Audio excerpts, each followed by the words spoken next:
राधे राधे दोस्तों, आप सभी का मेरे YouTube चैनल में बहुत ही ज़्यादा स्वागत है। तो जैसा कि सावन चल रहा है, मैंने एक वीडियो अपलोड किया था सावन के महीने में महादेव को प्रसन्न करने के लिए। और एक उपाय मैंने लगभग 2 महीने पहले 1 महीने पहले अपलोड किया था कि सावन का जो दूसरा सोमवार होता है, जो सेकंड सोमवार होता है, उसका आप बहुत ही खास उपाय है कि उसमें दुश्मनों से अगर आपको फील होता है या आपको किसी ज्योतिष ने पंडित ने बताया है कि आपके ऊपर किसी ने तांत्रिक क्रिया किया, या आपको फील होता है निगेटिविटी बहुत फील होता है कि आपका जो कार्य है वो किसी ने बांधा है, आपकी तरक्की, आपका जो भी सक्सेस लाइफ है वो किसी ने बांधा है, तो इसको छुटकारा पाने के लिए ये उपाय मैंने बताया था सेकंड सोमवार को। तो आप जाके मेरे उसमें प्रोफाइल में जाइएगा तो आपको मिल जाएगा, या फिर मैं कम्युनिटी में शेयर कर दूंगी, तो आप ज़रूर इसको चेकआउट कीजिए। क्योंकि ये जो उपाय है ना, वो साल में सिर्फ 3 बार मतलब कि ये मुहूर्त होता है करने के लिए।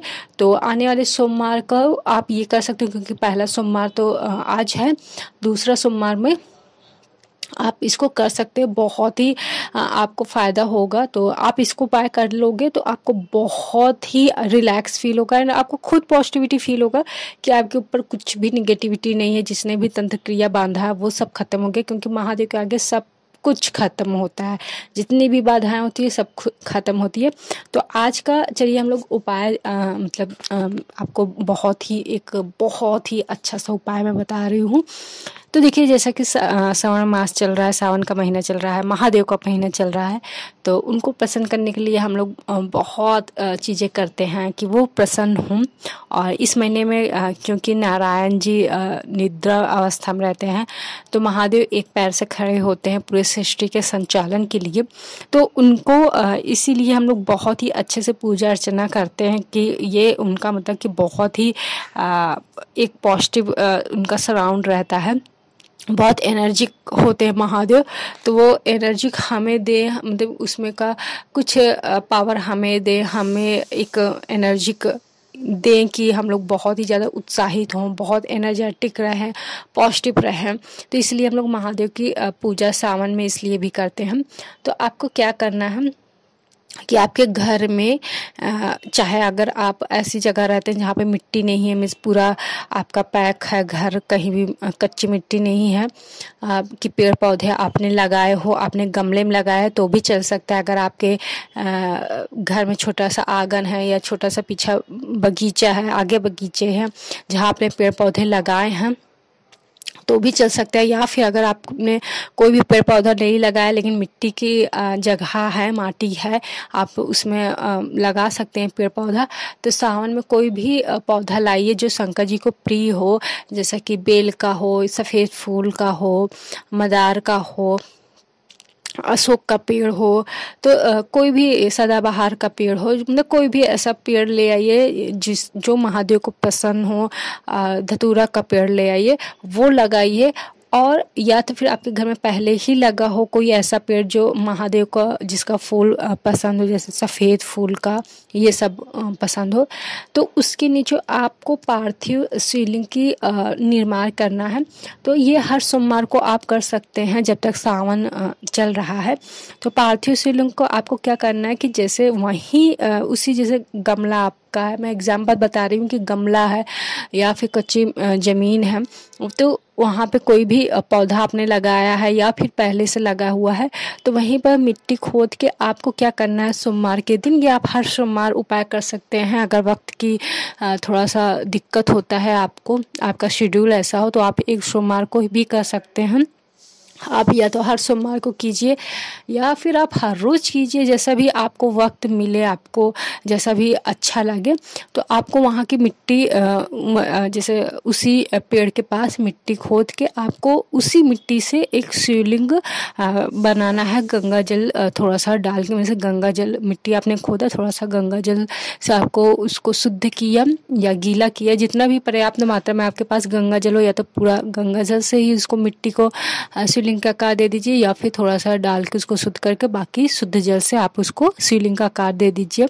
साथ में आप नंदी जी को भी बना लीजिए, नाग देवता को भी बना लीजिए, मीन्स जितना सुंदर आप बना सके, जितनी भी आपकी क्वालिटी हो वैसे बनाइए। और फिर उसके बाद उसमें आप जैसा आप शिवालय में पूजन करते हैं महादेव को, अपना पूरा जल अभिषेक, फूल पत्ती मदार जैसा भी भोग वगैरह लगाते हैं वैसे ही लगाइए।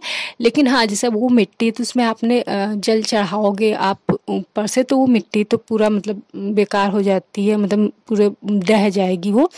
तो आपको डायरेक्टली उनके ऊपर नहीं करना है।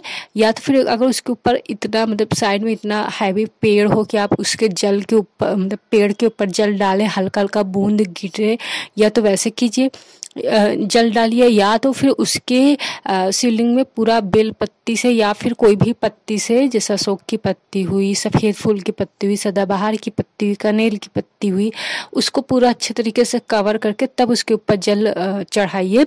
या फिर अगर ऐसा भी नहीं कर सकते हैं तो आपने जैसे शिवलिंग बनाया तो डायरेक्टली ऊपर से आपको जल अर्पण नहीं करना है, साइड से कीजिए कि वो मिट्टी मतलब डहे, क्योंकि कच्ची मिट्टी रहती है तो मिट्टी में पानी डालोगे तो वो पिघल जाएगी, तो वो पिघले नहीं।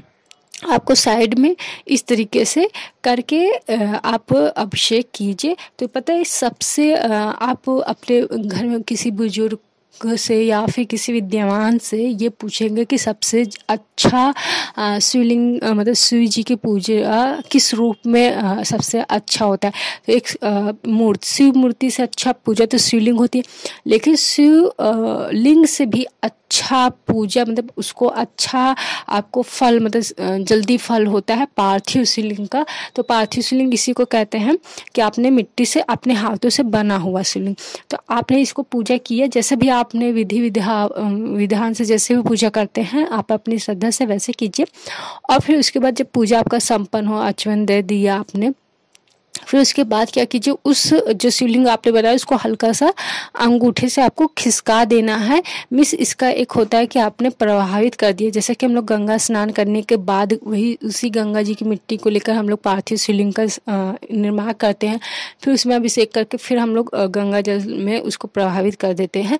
तो जैसे पर ये तो गंगा जी यहाँ पे तो है नहीं, तो आप उसको हल्का सा अंगूठे से उसको मतलब थोड़ा सा खिसका दीजिए, मतलब कि वो प्रभावित हो गया। और फिर इसमें गंगा जल का थोड़ा सा आचमन कर दीजिए कि आपने उसको गंगा जी में प्रवाहित कर दिया। तो आपको अगर आप हर रोज़ कर रहे हैं तो हर रोज़ नया निर्माण कीजिए। अगर हर सोमवार को कर रहे हैं तो हर सोमवार को नया पार्थिव शिवलिंग आप कीजिए, उसी पेड़ के नीचे, आप सेम पेड़ के नीचे हर रोज़ हर सोमवार को कर सकते हैं। कोई ये नहीं आपको अलग अलग पेड़ या अलग अलग ज़रूरत है, नहीं ऐसा नहीं कीजिए। तो पता है इसमें जब आप पूजा कीजिए, आप कोई भी मन्नत कर रहे हैं, क्योंकि ये सावन का महीना, आप जो भी मांगोगे महादेव से वो आपको मिलेगा। तो आप अपनी मनोकामना कहिए। तो आपको अब अगर श्रद्धा भाव से कर रहे हैं तो मैं यकीन के साथ कह रही हूँ कि आपके जो भी मनोकामना है, जो भी इच्छा है, महादेव आपकी प्रार्थना जरूर सुनेंगे। और इस तरीके से आप करेंगे तो बहुत ही ज़्यादा शुभ फल होगा, बहुत ही अच्छा आपको महादेव मतलब कि एक महादेव को कहते हैं ना कि हमें कृपया प्राप्त है, तो उसी तरीके से आपको एहसास होगा कि ये इस तरीके से हम लोग करते हैं। तो ये पार्थिव जो महादेव की पूजन होती है ये सावन में बहुत ही ज़्यादा महत्वपूर्ण होता है। आप अगर गंगा जी किसी भी गंगा जी में जाइए तो आपको वहाँ पे बहुत मिलेगा कि आप बहुत सारे ऐसे श्रद्धालु होते हैं जो रोज़ गंगा स्नान करके रोज़ इस सावन महीने में रोज़ गंगा स्नान करेंगे, रोज़ पार्थिव शिवलिंग का निर्माण करेंगे, उसको पूजा अर्चना करेंगे, बाद उसे रोज़ प्रभावित करेंगे। तो अगर आपको महादेव को बहुत प्रसन्न करना है, आपको बहुत बड़ी वाली इच्छा पूरी करनी है आपको, तो महादेव को इस तरीके से प्रसन्न कीजिए। और मुझे पूरा विश्वास है, पूरा यकीन है कि महादेव हम सब की मनोकामना ज़रूर पूरा करेंगे और हम सभी को न्याय देंगे। इतना यकीन रखिए महादेव के। अगर आप महादेव के शरण में आए हैं तो ये यकीन कीजिए कि महादेव आपको झोली भर कर देंगे और न्याय तो ज़रूर देंगे, 100% न्याय आपको ज़रूर देंगे। तो उम्मीद करती हूँ आपको ये बहुत ही अच्छा उपाय लगा होगा। और जो मैंने वो वाला उपाय बताया है सावन के दूसरे सोमवार वाले को, तो वो आप ज़रूर देख लीजिएगा। बहुत नीचे नहीं है, सावन के पहले ही मैंने अपलोड किया हुआ था, तो आप उसे ज़रूर देखिएगा। और उम्मीद करती हूँ कि आपको ये वीडियो बहुत ही ज़्यादा पसंद आएगा। प्लीज़ चैनल को ज़रूर सब्सक्राइब कीजिए, शेयर कीजिए, क्योंकि शेयर करना भी एक पुण्य का काम है। क्योंकि ये कोई उस तरीके से उपाय नहीं है, जादू टोना का उपाय नहीं है, ये ईश्वर की भक्ति का उपाय है। तो ईश्वर की प्रवचन, ईश्वर का पूजन को हम जितना ही प्रचार प्रसार करेंगे, ईश्वर हमसे उतना ही प्रसन्न होगा। तो मुझसे तो प्रसन्न होंगे ही महादेव। अगर आप वीडियो को शेयर करते हैं, वीडियो को भी नहीं शेयर कर रहे हैं, अगर आपने मेरा उपाय सुन के किसी और को भी बताया है, तो भी उससे महादेव प्रसन्न होंगे। ये तो शेयर तो करना डिजिटल काम है, लेकिन अगर आप मतलब कि आपने सुना फिर किसी और को भी बताया है कि आपको ने ये सुना है, तो वो भी बहुत ही ज़्यादा आपको भगवान एक कहते हैं ना कि खुश होंगे। तो उम्मीद करती हूँ आपको वीडियो बहुत पसंद होगा। हर हर महादेव, शिव शंभू।